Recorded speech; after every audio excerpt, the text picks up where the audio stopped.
Akkam jirtu daawwattoota keenya adhammoo viidiyoo yeroo kan irraa adda ta'e isinii qabannee dhufnee jirra. Viidiyoon keenya irraas suura gootota Oromoo ilaaluun maqaa isaaniitti tilmaamuudha. Warri YouTube keenyaaf haaraa taatan subscribe gochuun jalqaba gara viidiyoo keenyatti dabarra.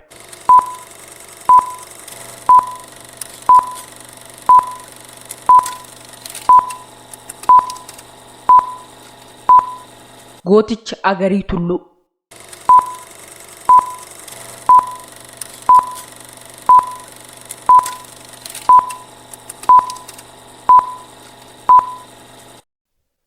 Jaal Gadaa Gammadaa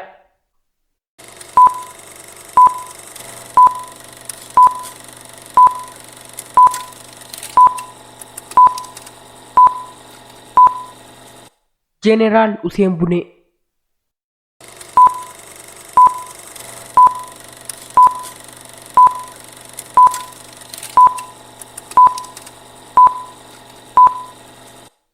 Koloneel Alamuu Qixxeessaa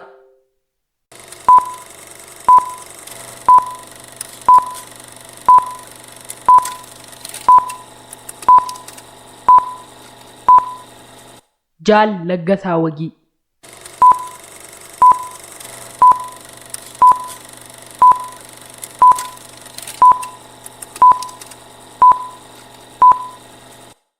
Gooticha Abboomaa Mitikkuu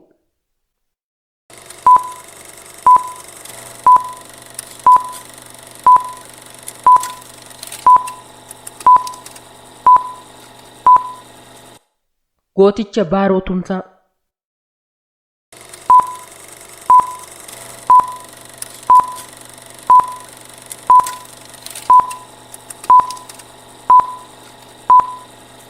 Jaal Magarsaa Barii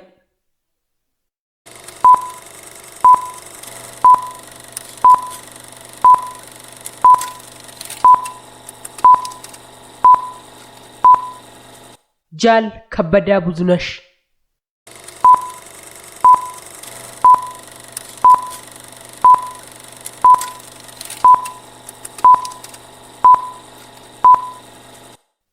Jeneraal Taaddasaa Birruu.